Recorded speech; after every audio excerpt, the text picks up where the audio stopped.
Shalom. Hari ini Ibu akan menjelaskan tujuan pembelajaran kita. Setelah mengikuti pembelajaran ini, diharapkan siswa mampu untuk menjelaskan arti dari solidaritas bagi sesama. Kemudian setelah serangkaian pembelajaran ini dilakukan, siswa mampu menceritakan kegiatan yang dilakukan sebagai wujud solidaritas bagi sesama. Nah, masih ingatkah kalian pada pembelajaran minggu sebelumnya? Minggu lalu, kita telah mempelajari tentang bab 10, yakni tentang membangun solidaritas sosial. Belajar dari ajaran Yesus Kristus. Nah, kita juga telah mempelajari banyak hal yang telah Yesus tunjukkan. Salah satu hal yang sederhana adalah bersosial bagi banyak orang.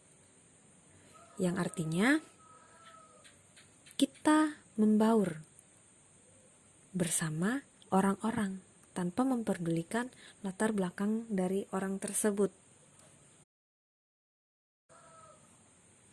Pada hari ini, kita akan melanjutkan materi bab 10, yakni solidaritas di tengah kehidupan jemaat Kristen yang pertama. Yang bisa kalian baca juga pada buku paket Pendidikan Agama Kristen dan Budi Pekerti, halaman 73. Lalu, solidaritas di tengah kehidupan jemaat Kristen yang pertama ini apa? Nah, Alkitab menjelaskan sikap peduli dan solidaritas dapat kita lihat pada Kisah Para Rasul pasal yang keempat ayat 32 sampai yang ke-37. Kemudian pada 2 Korintus pasal yang ke-8 ayat yang pertama sampai yang ke-9. Nah, pada dua kitab ini memberikan gambaran, mereka memberikan gambaran tentang bentuk-bentuk kepedulian dan solidaritas sosial yang dilakukan oleh jemaat Kristen yang pertama. Lalu, solidaritas ini apa? Nah, solidaritas ini adalah suatu tindakan nyata, bukan hanya kata-kata. Tindakan nyata ini adalah hal yang mereka lakukan, bukan hanya sebatas dengan omongan. Dia menolong, misalnya kan.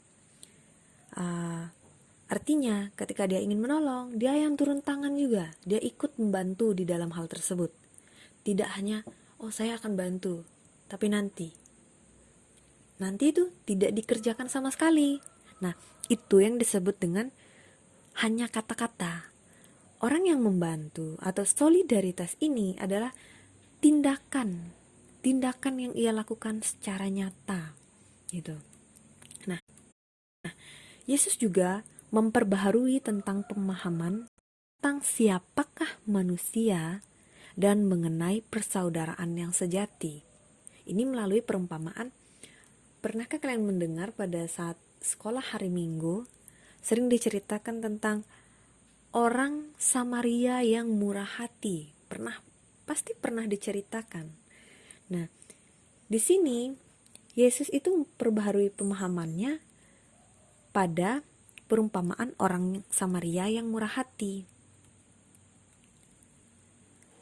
Dalam kisahnya diceritakan bahwa ada seseorang yang sedang dalam keadaan atau dalam perjalanan dari Yerusalem menuju ke Yeriko. Ia dirampok dan disiksa sampai hampir mati oleh para perampok dan dibuang begitu saja di tengah jalan. Beberapa saat kemudian, ada seorang imam atau pendeta yang lewat dan melihat orang yang menderita tersebut. Tetapi imam itu melewatinya dari seberang jalan. Kemudian lewat juga orang Lewi. Ketika melihat korban, apa yang dia lakukan? Ia juga melewatinya dari seberang jalan juga.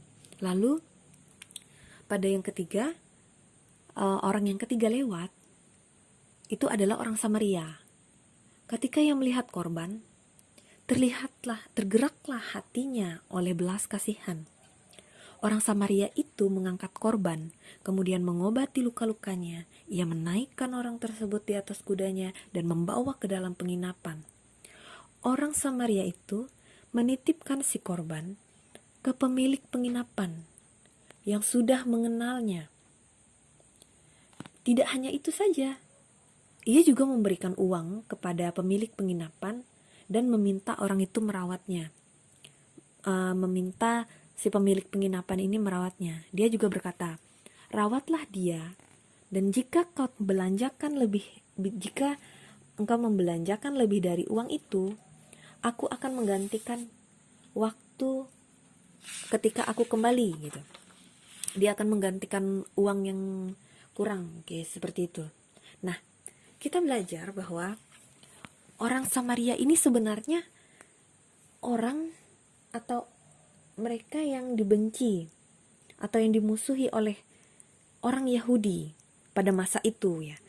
Dari perumpamaan ini menggambarkan cinta kasih yang tidak terbatas. Bahkan cinta kasih kepada orang yang membenci kita sekalipun. Nah, melalui perumpamaan ini juga kita dapat belajar bahwa menjalankan kita bukan hanya mengasihi satu golongan atau mengasihi keluarga kita saja, tetapi kita juga harus mengasihi orang-orang dan tidak memandang atau memilih-milih ketika kita ingin menolong orang tersebut. Nah, jika ada orang yang membutuhkan pertolongan kita, maka kita menolongnya. Kita menghindari yang namanya karena dia berbeda dari suku saya tidak ingin menolongnya. Karena dia musuh saya tidak ingin menolongnya. Bukan, kita menolong mereka karena kita mengasihi mereka juga. Karena mereka membutuhkan pertolongan, maka kita menolongnya. Nah, salah satu contoh bentuk kepedulian jemaat gereja ini dapat berupa jemaat di gereja itu dapat berupa saling bersekutu, kemudian saling berbagi, kemudian juga bekerja sama dalam membentuk gereja.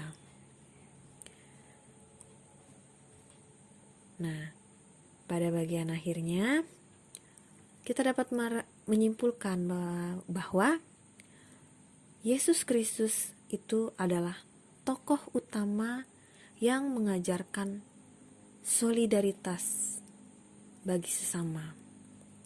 Kemudian ia juga mengajarkan untuk solidar terhadap sesama tanpa memandang berbagai perbedaan latar belakang yang ada. Entah itu kaya, entah itu miskin, dan entah dia itu berkulit hitam gitu, entah dia berkulit putih atau apalah itu. Nah, jadi di sini kita diajarkan oleh Yesus bahwa kita ini harus solidar. Kita harus memiliki kepedulian terhadap sesama tanpa memandang suatu perbedaan. Bahkan perintah baru yang diberikan pada umat-umatnya yang telah diberitahukan oleh Yesus adalah kita mengasihi sesama manusia tanpa kecuali. Apapun yang kita lakukan terhadap sesama kita bisa mendengarkan mereka, peduli pada mereka, dan memberikan bantuan yang mereka butuhkan. Dengan demikian, kita telah melakukannya untuk Yesus. Nah, pembelajaran kita hari ini telah sampai pada akhir pembelajaran. Di sini Ibu harapkan apabila kalian masih tidak mengerti atau memahami dari materi yang telah dijelaskan ini, kalian dapat bertanya langsung kalian dapat bertanya secara langsung melalui grup WhatsApp atau melalui Classroom. Baiklah, terima kasih.